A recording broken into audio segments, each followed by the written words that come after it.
Hi everyone, my name's Luka and I am an honours student at ANU. I'm really excited to be here today and present some of the preliminary findings from my honours thesis. So as you can probably tell from the title and from that brief introduction, I am working on an interdisciplinary project. So looking at MUSE observations of one galaxy in particular, this galaxy. So I'm looking at this galaxy and we've got MUSE observations of both a resolved population and then integrated light. And the idea is that I'm hoping to reconcile the resolved and integrated methods that we have spectroscopically. So from studies of the Milky Way, and particularly from our ability to resolve and study individual stars, we have managed to paint a pretty detailed picture of how our galaxy has evolved. Individual stars give us information about stellar ages, admittedly with quite large uncertainties, as well as chemistry and dynamics. And these are what we need to be able to constrain how the galaxy evolved and things like accretion and mergers and star formation history. But like Amelia said on Tuesday, our galaxy is 1 in billions and we don't know if it's a weirdo or not. So we need a larger sample size. Unfortunately, the sample size is constrained by our observational abilities and we are left relying on integrated light observations as we can't resolve individual stars basically beyond the Milky Way, or especially beyond the local group.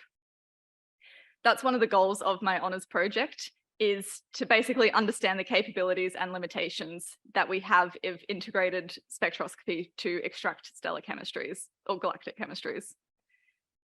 And this is the same galaxy we just saw before. It's the perfect target for this sort of comparative study, as it is close enough that we can resolve individual stars, but it's far enough away that we have an integrated light source over a reasonable spatial extent. When we actually take these observations, this is what one of the spectra look like for one of the individual stars that we can observe. After quality cuts have been made, we have about 470 stars for this galaxy. These 470 have been combined into one integrated spectrum, which you can see in the orange. And although they look similar, which is good because they're the same galaxy, but they look like they would give you similar levels of detail. But keep in mind, we only have one of the integrated spectra and we have 470 of the resolved ones. So when we actually look at that in an abundance plane, for example, if we look at alpha against iron, this is an example from the Milky Way, not the galaxy, but you can see how the resolved stars paint a really clear trend. If you look at what we have for the integrated light, obviously there's a massive difference in the amount of detail that we're able to study. The reason we would be interested in alpha abundances, as has already been talked about quite a bit today, just this morning, is that alpha abundances tend to predominantly be formed in massive stars and core collapse supernovae, which means if we can trace the abundance of them against the abundance of iron, we can get a really good picture of the mass and history of a star or a stellar population. So I said here that we're looking at alpha elements, but I actually lied to you. The plot on your left here is magnesium against iron. So magnesium is one of the alpha elements, but keep an eye on the bottom left plot, because when we compare to another element, for example, silicon, you can see that there's actually a difference in the trend that we see in the abundance planes. And we see the titanium is different again, and especially oxygen, and oxygen is on a different scale. So the key takeaway from this, and we heard more about this in Daniel's talk, it's really important that we're able to identify specific elements, as each element tells us a different story. And typically it's very common to see just alpha grouped together or just metallicity, but we can see from this, it's really important that we're able to identify the abundances of as many elements as we can. How do we actually do this though? So to know, we need to be able to know how the spectrum is going to change according to these different elements. So I've got up here a default spectrum that it's a synthetic spectra that has been degraded to MUSE resolution. So this is what we would ideally be able to observe with MUSE. I've then gone through and changed this spectrum by a factor of 3 or 0.5 dex of each of the different elements that we had available. And you can see here, as the first example of iron, the spectrum up the top is the blue part up the top is the difference between the ion enhanced spectrum and the default. And then down the bottom, you can see the residuals. And so from this, the big chunk of blue shows that there's a big difference between our new ion enhanced spectrum and our default spectrum. And from this, we can see that we would definitely be able to observe iron at a MUSE resolution. If we look at a less obvious example like calcium, we can see the same. There's less of a spectrum change, but especially if you look towards your right, you can see the calcium triplet is really strong. And so we should definitely be able to observe calcium in MUSE observations. This isn't the case for all elements, unfortunately, unless you've got really good eyesight. You might be able to see there's a tiny little blip in barium, but realistically, we wouldn't be able to observe barium with MUSE. So as I said, these are synthetic spectra, which means that we're working with an infinite signal to noise, which would be really nice, but unfortunately, that's not the reality, and we do need to account for signal to noise. So this plot here shows what signal to noise we need to observe a flux change along the X, and then the Y shows how well we can detect the element or how much of the spectrum actually changes when we change the element, as we saw before. So basically, we want our elements to be in the top left of that plot, because that means the spectrum's changed a lot and we can observe it at low signal to noise, which is good when we start with carbon, nitrogen, and oxygen, which all sit in that top left. So from this, we can say pretty confidently we should be able to observe these three elements.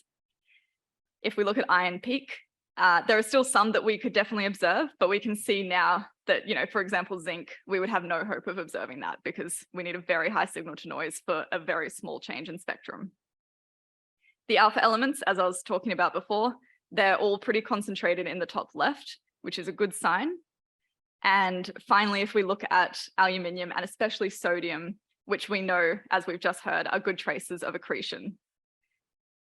So looking into the future, we've heard quite a bit about the GECKO survey. With the estimated signal to noise of about 40 for the GECKO survey, you can see that we should be able to observe quite a number of elements, and importantly, quite a range of element types. Which is a really good sign. And it shows that that's a really exciting opportunity for chemical information to come out of geckos. So this is how we would constrain the element abundances. To constrain other stellar parameters, we can use the color magnitude diagram. So this is the CMD using the Hubble Space Telescope filters. And this is the same isochrone, but with effective temperature and surface gravity. If we plot our actual data over the top of it, this plot on the right shows how we could start to constrain the effective temperature and surface gravity of our galaxy. And we need to be able to do this for the next step in my project. So the next step is we want to input this into a machine learning algorithm, which basically means we want a function of effective temperature and surface gravity, which we just saw we can constrain, as well as different elemental abundances, which come from the synthetic spectra that we saw before. This has been done in the past. This function has been done using a quadratic model like the Canon, but we want to model it off something like the pane, which is a neural network. So it's a bit more complex, but it's more flexible. And this has been done successfully in the past using MUSE data trained on LaMost. And so we're using MUSE data trained on synthetic spectra. The idea from this is that we should be able to extract detailed chemical abundances from the reasonably low resolution spectrum of MUSE.